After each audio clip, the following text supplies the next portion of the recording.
Welcome back to my YouTube channel guys. ਅੱਜ ਦੀ video start ਕਰਨ ਤੋਂ ਪਹਿਲਾਂ ਮੈਂ ਤੁਹਾਨੂੰ ਰਿਕੁਐਸਟ ਕਰਨਾ ਚਾਹੂੰਗੀ ਕਿ ਪਲੀਜ਼ ਮੇਰੇ ਚੈਨਲ ਨੂੰ ਸਬਸਕ੍ਰਾਈਬ ਕਰਨਾ ਨਾ ਭੁੱਲਿਓ। ਇਹ ਫ੍ਰੀ ਆਫ ਕੋਸਟ ਹੈ ਤੇ ਜੇ ਤੁਹਾਨੂੰ ਇੱਥੇ ਲੇਟੈਸਟ ਅਪਡੇਟਸ ਮਿਲਣਗੀਆਂ ਰਿਗਾਰਡਿੰਗ ਆਇਲਸ ਐਗਜ਼ਾਮ।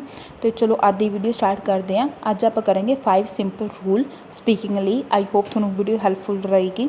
ਜਿੱਦਾਂ ਕਿ ਰਜੇ ਆਪਾਂ ਫਸਟ ਰੂਲ ਵੱਲ ਮੂਵ ਔਨ ਕਰਦੇ ਹਾਂ। ਜਿੱਦਾਂ ਕਿ ਰਜੇ ਹੁਣ ਤੁਸੀਂ ਦੇਖ ਪਾ ਰਹੇ ਹੋ ਫਸਟ ਰੂਲ ਹੈਗਾ ਏ keep your answer short and stop with confidence. आपका आंसर छोटा रखो रजे तो कॉन्फिडेंस नाल आपका आंसर खत्म करो। Answer the question using full sentence. Third point है use the word from examiner question in your answer. जिद्दां कि रजे एग्जामिनर ने अपन क्वेश्चन पूछा तो आप जो आंसर देना एग्जामिनर के क्वेश्चन विचों कुछ वर्ड्स चक्को उसका आंसर दो। जिद्दां कि फोर्थ पॉइंट है if possible give a reason for your answer.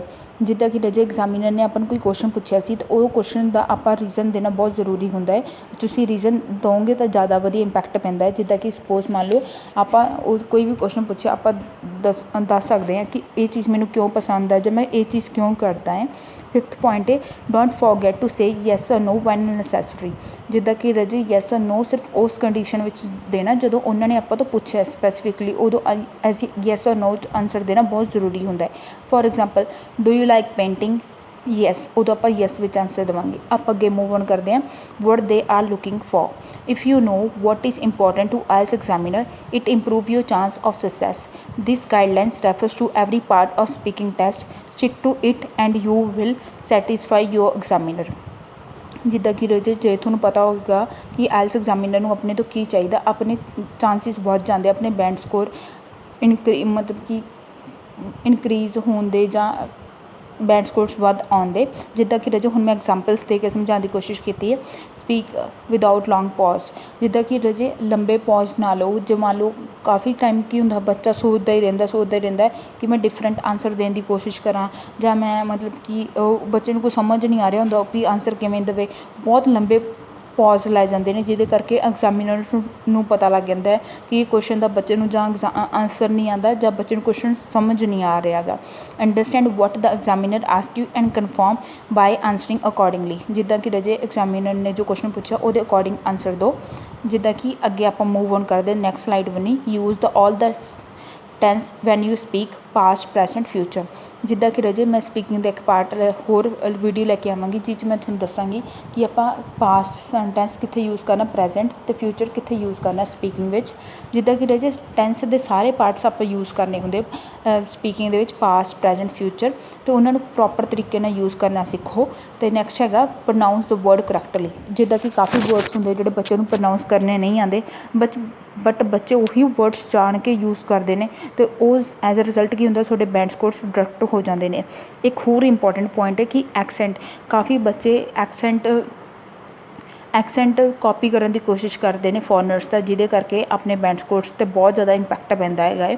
For example काफ़ी मान लो एक किसी बच्चे की रिक्वायरमेंट 7 है तो बच्चे के बैंड स्कोर्स 6 या 6.5 ते आके स्टक हो जाएंगे क्योंकि उन्हें एक्सेंट कॉपी करने की कोशिश की। So I always say that keep it simple. जिद्दां कि अगे आप मूव ऑन करते this tip refers to whole speaking test. Don't start long and complicated sentence if you don't know how to finish them. जिद्दां कि रजे लंबे answers तो कॉम्प्लीकेट आंसरस ना शुरू करो जो तुहानूं पता ही नहीं कि वो खत्म किवें करने हैं। Keep your sentence simple and words understandable. आपदे सेंटेंस सिंपल रखो तो वो वाले वर्ड्स यूज़ करो जोड़े उन्होंने भी ईजीली अंडरस्टैंडेबल होन तो ईजीली उन्होंने वो वर्ड्स कैच होन कि हाँ इस वर्ड का ये मीनिंग है। The part 1 of the IELTS speaking test is suppose to be easy. You need not to give difficult answers and you should try to avoid making mistakes. जिद्दां part 1 होंदा ना रजे ये सिंपल रखने की कोशिश करा करो डिफिकल्ट आंसरस ना दिया करो तो घट तो घट मिसटेक्स करा करो। बिकॉज पार्ट 3 होंदा वो इन्ना ज़्यादा कॉम्प्लीकेट करते हैं अपन तो क्योंकि उत्थे ही तो बच्चा मार खाता है। तो करके पार्ट 1 तो क्यू कार्ड हमेशा सिंपल रखने की कोशिश करा करो तो वधिया रखने की कोशिश करा करो। जिद्दां कि मैं इत्थे एग्जाम्पल देकर समझाने की कोशिश की है। डू यू लाइक पार्क्स इत्थे मैं आंसर किया यस क्योंकि उन्होंने पूछा है do you like parks. Yes, I like parks because they are great place to relax. If you live in a city, a park is often the only place where you can escape from the noise and the traffic. ਜਿੱਦਾਂ ਕਿ ਰਜੇ ਮੈਂ ਇੱਥੇ yes ਵਿੱਚ answer ਦਿੱਤਾ ਹੈ, ਤੁਸੀਂ ਨੋ ਵਿੱਚ ਵੀ ਦੇ ਸਕਦੇ ਹੋ। ਅਤੇ ਇੱਥੇ ਆਪਾਂ ਮੈਂ ਪਰਟੀਕੂਲਰ ਰੀਜ਼ਨ ਦਿੱਤਾ ਹੈ ਕਿ ਮੈਨੂੰ ਕਿਉਂ ਪਸੰਦ ਆ, ਜਾਂ ਮਤਲਬ ਕਿ ਤੁਸੀਂ ਪਰਟੀਕੂਲਰ ਰੀਜ਼ਨ ਦੇਣਾ ਬਹੁਤ ਜ਼ਰੂਰੀ ਹੁੰਦਾ ਹੈ। ਹੁਣ ਅਗਲੀ ਐਗਜ਼ਾਮਪਲ ਬਣੀ ਮੂਵ ਔਨ ਕਰਦੇ ਹਾਂ। ਜਿੱਦਾਂ ਕਿ ਰਜੇ ਅਗਲੀ ਐਗਜ਼ਾਮਪਲ ਮੈਂ ਬਣਾਈ ਹੈ, do you prefer home cooked food or food from restaurant. Home cooked food prefer ਕਰਦੇ ਹੋ ਜਾਂ ਰੈਸਟੋਰੈਂਟ ਤੋਂ ਖਾਣਾ ਪ੍ਰੈਫਰ ਕਰਦੇ ਹੋ।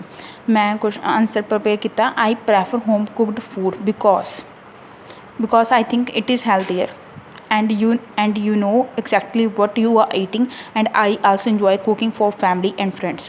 ਮੈਂ ਹੋਮ ਕੁਕਡ ਫੂਡ ਪ੍ਰੈਫਰ ਕਰਦੀ ਬਿਕੋਜ਼ ਇਹ ਹੈਲਦੀ ਆਪਸ਼ਨ ਹੁੰਦਾ ਹੈ ਅਤੇ ਆਪਾਂ ਨੂੰ ਪਤਾ ਹੁੰਦਾ ਕਿ ਆਪਾਂ ਕੀ ਖਾ ਰਹੇ ਹਾਂ, ਅਤੇ ਮੈਨੂੰ ਆਪਦੀ ਫੈਮਿਲੀ ਲਈ ਅਤੇ ਦੋਸਤਾਂ ਲਈ ਕੁੱਕ ਕਰਨਾ ਵਧੀਆ ਲੱਗਦਾ ਹੈ।